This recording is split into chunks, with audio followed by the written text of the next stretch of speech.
In Mumbai, a special squad consisting of women officials will be set up at every police station, and patrolling will be intensified in areas where crimes against women are more likely. These will be called Nirbhaya Squads. The instructions came in the aftermath of the brutal rape and murder of a woman in suburban Sakinaka.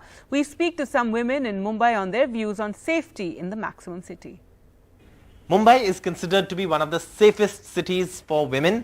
Lakhs of working professionals who are women here will tell you that this city is, of course, a place where safety is guaranteed. But over the last few days, there have been incidents that have led to the questioning of Mumbai being safe for women. And the horrific case in Sakinaka is, of course, one of those cases. Across Maharashtra too, there have been cases, but in Mumbai, the police have now decided to act to protect the reputation of the city as one of the safest for women. And in connection with that, several measures are now being put in place.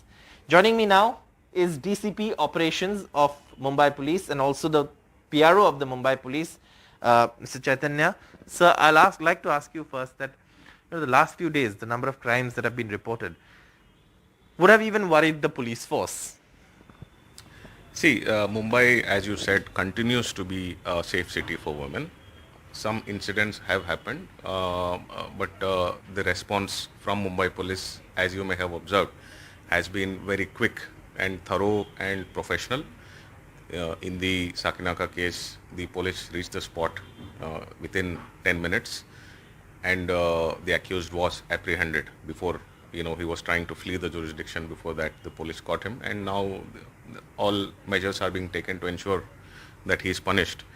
And I believe in this context, the Mumbai Police is setting up the Nirbhaya Squad. Can you tell us how this is going to be implemented? What is going to be, sort of the functionality of these squads, and how are they going to make the city more safer for women? Yeah, the Commissioner of Police Mumbai has just issued a circular to all police stations.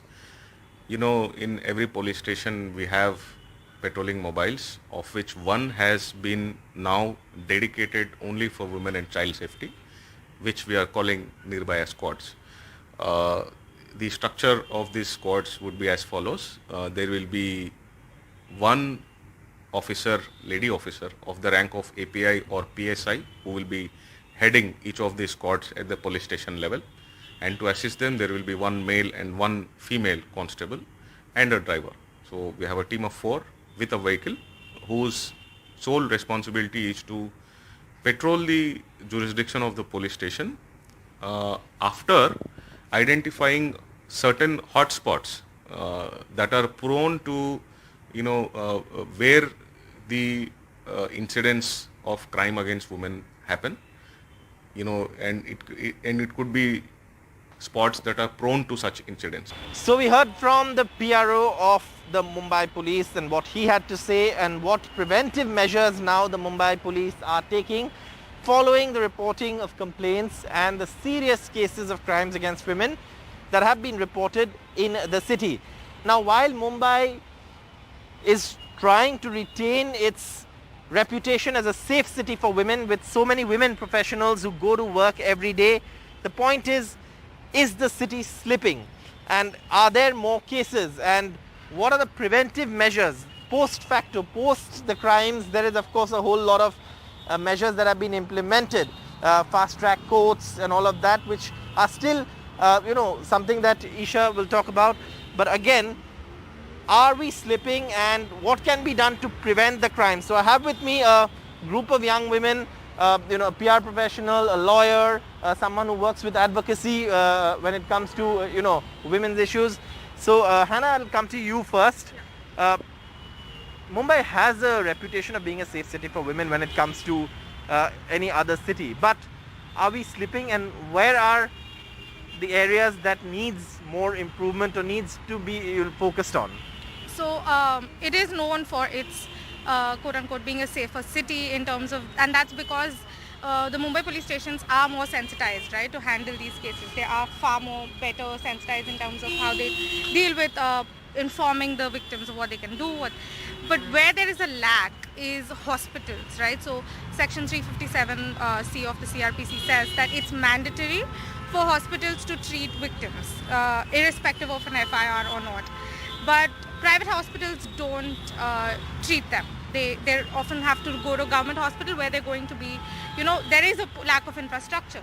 So these are places where there is a lacking, like, for example, there's only one forensic lab in Bombay for, say, cases of POXO and stuff. So, and that is in Bombay, the highest tax-paying city in India. And so you can't even imagine what happens beyond this city. So in those cases of hospitalization, of treatment, there's beyond the police station, there are other also facilities that are mandated for the safety of the victim, for the survivors to be able to access some kind of healing process. But those are not being followed as they should be. All right. So, yeah. Isha Singh, young advocate, young professional who's grown up in the city. Would you, firstly, let me ask you, would you agree that Mumbai is a safer city for women?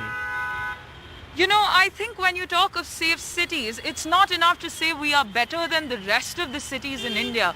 The question is, are we doing enough in order to truly make the city feel safe for women? Now, speaking of women in Mumbai, most of them travel by public transport. And informal surveys will tell you that around 55% of them face sexual harassment while on their way to work.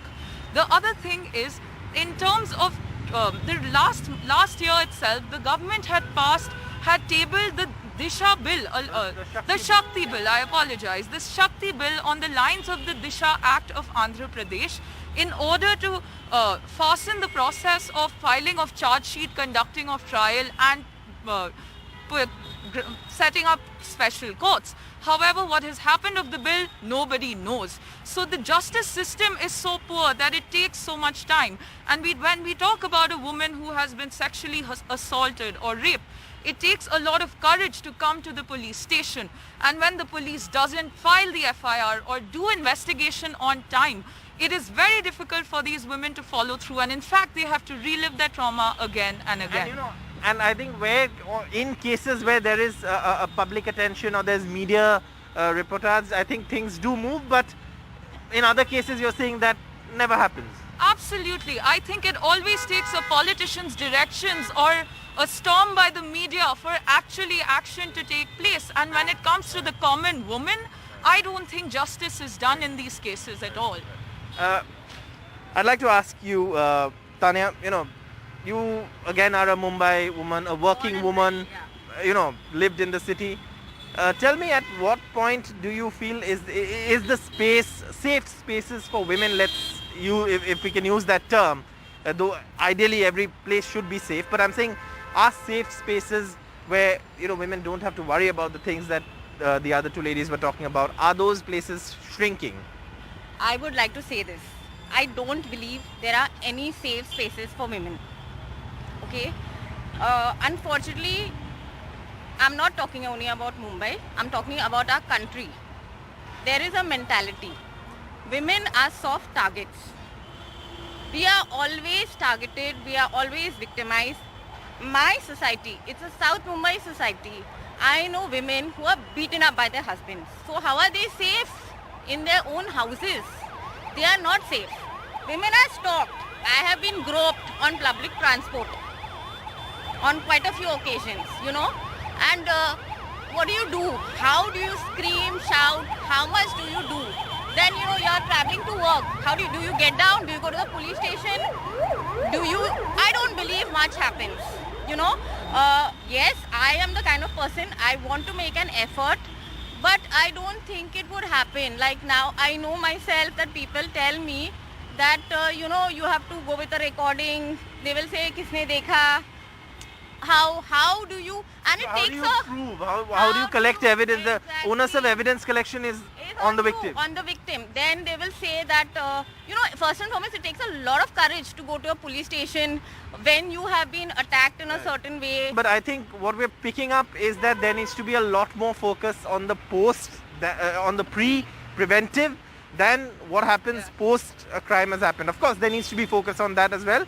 But you're saying address the post, you need to address the preventive. I also would like to say that actually even a threat should be considered a cognizable crime. A threat, and that's important because in this case, perhaps, you know, many say that if we take those things more seriously, then perhaps we could prevent. Again, part of preventive. So that's what's emerging from this conversation. You know, a group of women from Mumbai, a lawyer and you know, someone who works for advocacy, and then of course a PR professional and others who are here to tell us that, look, what the police do post the crime is obviously you know, not enough, but perhaps where we are failing mostly and what the police now want to address is the preventive part of it, is to prevent crimes so that Mumbai can retain its reputation as a safe city for women. In Mumbai with camera person Praveen G. Rohit, Saurabh Gupta, NDTV.